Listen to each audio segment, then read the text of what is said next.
Hello, ladies and gentlemen. Before the video starts, I'd like to raise awareness on a friend's GoFundMe. Her family restaurant has been going through some hard times, and I thought I could help them by raising awareness for it on my own channel. A link to it will be provided in the description. Please donate any amount of money you want or spread awareness for it however you can. I'm not asking for much, just to give a moment of your time to help them out. Any form of help would be deeply appreciated. Thank you.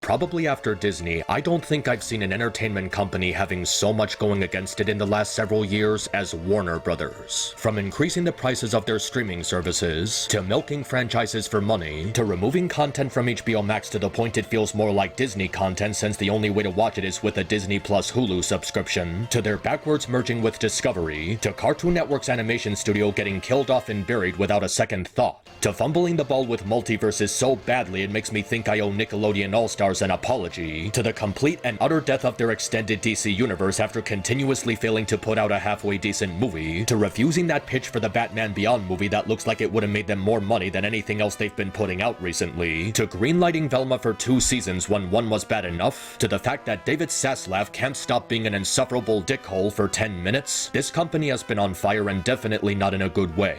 But I think the biggest example of how badly this studio has fallen is how it's been treating what is arguably its most profitable brand. Lately, there have been 3 stories going on in the cartoon community that all seem to point out to one thing. Warner Brothers really seems to hate the Looney Tunes. The Day the Earth Blew Up was given a limited release in theaters because WB didn't bother to give it a proper marketing campaign, so they needed Catch-Up Entertainment to release the movie for them. Coyote vs. Acme has been axed and delayed so many times it makes Kingdom Hearts 3 look like an early Christmas gift, and the entire library of Looney Tunes shorts has been recently removed from HBO Max, along with the original housing building being torn down. I know people will bring up how this was always a problem with the company. It's not the first time Warner Brothers has mistreated the Looney Tunes or tried to turn them into something they're not. But these recent stories show how the hate for the Looney Tunes has gotten so out of hand.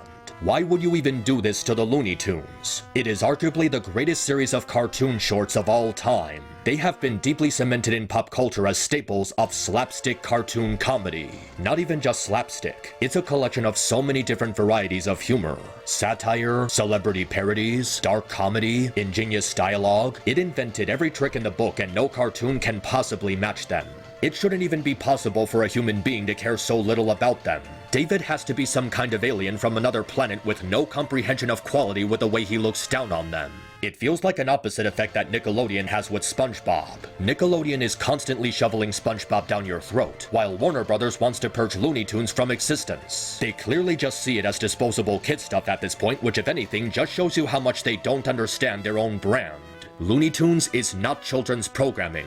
It never was. Looney Tunes was made for adults. It was played in theaters as adult shorts before the start of the real movie. This was made very obvious with the style of humor they went for. Not to mention all the innuendos that no kid was going to get the full grasp of. Hell, the amount of violence alone was pretty clear-cut about it not being kid stuff. Smoking, drinking, gambling, references to pop culture and political figures. Something that's either unsuitable for children or something they won't understand.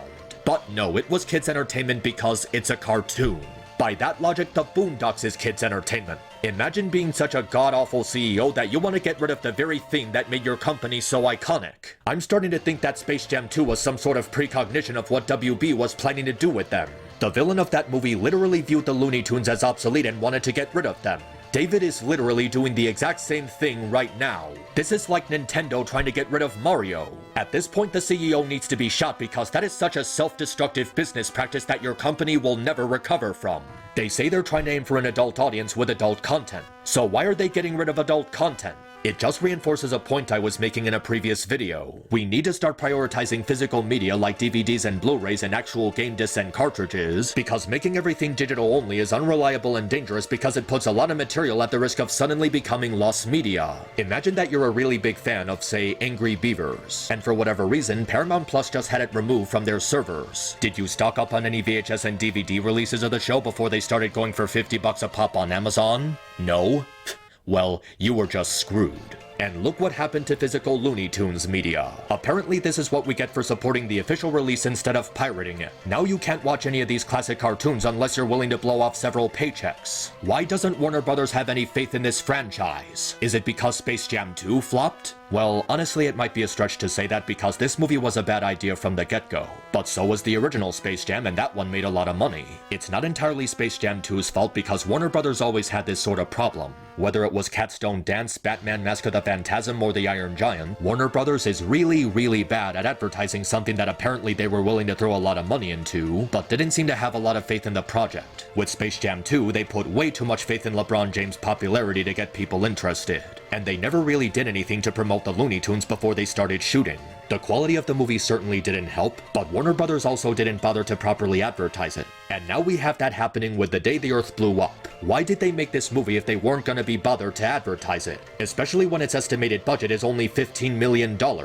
Let me repeat that. This movie only cost them $15 million to make. Do you have any idea how much bank you could have made on this if you bothered to give it any sort of advertising? $15 million is a drop in a bucket compared to how much the average Hollywood movie costs to make these days. There's no way you couldn't have made your money back 5 to 10 times over if you bothered to promote it, instead of outsourcing it to some indie studio. That is such unfathomable logic that it gives me a migraine trying to process it. YouTubers with less than 10,000 subscribers did more to advertise this movie than Warner Brothers themselves. Why did you make this movie if you had no faith in it? Oh wait, let me guess. You just wanted to do this movie as a tax write-off. So you made a bunch of employees fulfill contract obligations to get a slush fund, even though releasing these movies would have probably gotten you more money. God, what a piece of shit. Imagine being the people who worked on this and finding out it was just part of David's plan to preserve the size of his wallet. Wasting Eric Baza's talent alone is insulting. He's a really talented voice actor and David is just using him for his own benefit. How is this fuckhead still around? How is it that hard to fire a CEO that no one likes and is actively losing them money?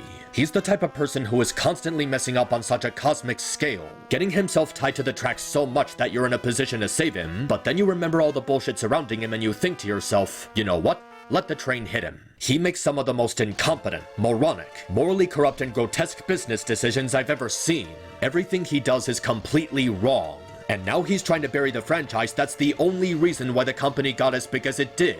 He's practically shouting into a microphone, fuck our history. We don't care about the talented people from 80 years ago who put their hearts and souls into making these timeless works of art that got us on the map. Let's just put it in the vault for no one to see, regardless of how much it hurts our business. We're talking about a guy who, out of all the projects he could have greenlit, he chose a Jumanji ripoff starring Jack Black. At this point, Warner Brothers should just release the Looney Tunes into the public domain. A crappy horror movie would be better treatment than this. Not knowing what to do with the IP is one thing, but actively trying to erase it from your spaces is unacceptable. Looney Tunes is not just some cartoon. It is the sacred symbol of cartoon comedy. Its influence is still felt across the board to this day. The impact it made is timeless, and its significance as one of Warner Brothers' most important franchises is on a grand scale, more so than even Batman and Superman. The utter neglect of them and what they represent is nothing short of disgusting, playing in people's faces who've already shown their love for them for decades, and treating them as disposable when they're anything but. Entire generations of artists who perfected this style of comedy and artwork, just for it to be thrown into the trash compactor is completely disheartening. It deserves so much better than what's been done to it. It feels like something a lot of people are doing these days to gaslight others and defend the modern garbage the industry has been putting out for the last several years. Oh, all those things from the 1900s and early 2000s were never good. You're just old and prejudiced against anything new, giving us lackluster products left and right, while muddying their business with all these practices that end up causing more harm to the industry. For what it's worth, I do appreciate that there are people out there fighting to keep the Looney Tunes alive and relevant, but it feels like a really uphill battle. Warner Brothers still has full control over the property, and right now they seem more interested in riding the high of whatever they thought they were getting from that Discovery merger. And with the way things are going right now, the situation isn't going to improve anytime soon. Unless the Looney Tunes is placed in the hands of someone who actually cares about it, it's just gonna remain in a corner of irrelevance. And having to say that about the Looney Tunes of all things is nothing short of depressing. So until next time, fuck David Zaslav.